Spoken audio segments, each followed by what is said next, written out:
Isa laban sa lahat. Ganito ang nangyari sa botohan ng House Justice Committee sa dalawang impeachment complaints laban kay Vice President Sara Duterte. Ngit ng mga kongresistang pabor sa impeachment, hindi raw nila sinasabing guilty si Duterte sa mga paratang sa kanya, pero nais lang nilang umusad ang proseso. Ang detalye sa Politico Update ni Joan Manalo.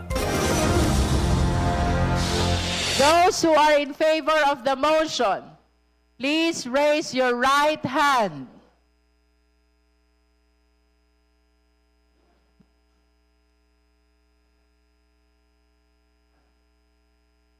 Sa botong 54 bilang pabor, Those who are not in favor of the motion, please raise your right hand. isa ang hindi pabor sa katauhan ni QC 4th District Representative Bong Suntay at 0 abstention, dineklarang sufficient in substance o impeachable offense ang mga batayang inilatag ng mga nag-endorso ng 3rd at 4th impeachment complaint. Ibig sabihin nito, nakalusot na ang dalawang reklamo sa deliberasyon ng komite. Bago pa simula ng ikatlong araw ng deliberasyon ng House Committee on Justice, nagbabala si Congresswoman Jervil Luistro bilang chairman ng komite. This committee is not a forum of fantasy. Hindi ito sinihan. Hindi ito komedya. Ito ay pagdinig sa pananagutan. Let me say this clearly. Impeachment is not about premonition.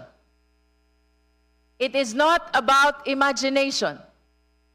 It is about constitutional accountability. Ang 4th impeachment complaint na inihain ni Attorney Nathaniel Cabrera at inendorso ni na Congressman Benny Abante at Paulo Ortega ay may 7 grounds. Sinasabi sa reklamo na ang Vice Presidente ay umano'y naglustay ng confidential funds. Nanuhol sa mga opisyal ng Department of Education noong siya pa ang kalihim ng departamento. Kinokonsidera rin ang kanyang umano'y pagbabanta kina Pangulong Bongbong Marcos, First Lady Liza Araneta Marcos at dating House Speaker Martin Romualdez. Kasama rin sa reklamo ng 4th complaint ay ang hindi maipaliwanag na yaman, bank accounts at mga property transactions na umano'y hindi sinama sa kanyang statements of assets, liabilities and net worth o SOLN. Wala namang nakikitang magiging problema ang mga nag-endorso matapos sampahan ng kaso ng kampo ni VP Sara ang isa sa kanilang testigo na si Ramil Madriaga. Si Madriaga ay nagpakilalang bagman ni VP Sara at umano'y nag-aabot ng campaign funds sa pangalawang pangulo galing daw sa pondo ng pogo at iligal na droga. Ang tingin ko dyan ay kinakabahan na yung kampo ni VP Sara. Alam nyo, kasi yung magiging testimonya ni Mr. Madriaga yung sa kanyang affidavit ay isa sa pinakamahalaga at matibay na nakadagdag na ebidensya dun sa mga existing ng evidence nung dating na-impeach siya in 2024.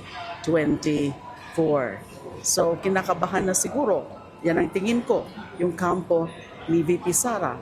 Bibigyan ng notice ang respondent o si VP Sara para sagutin ang dalawang impeachment complaint. Para sa Politico Nightly, Joan Manalo, Billionaire News Channel.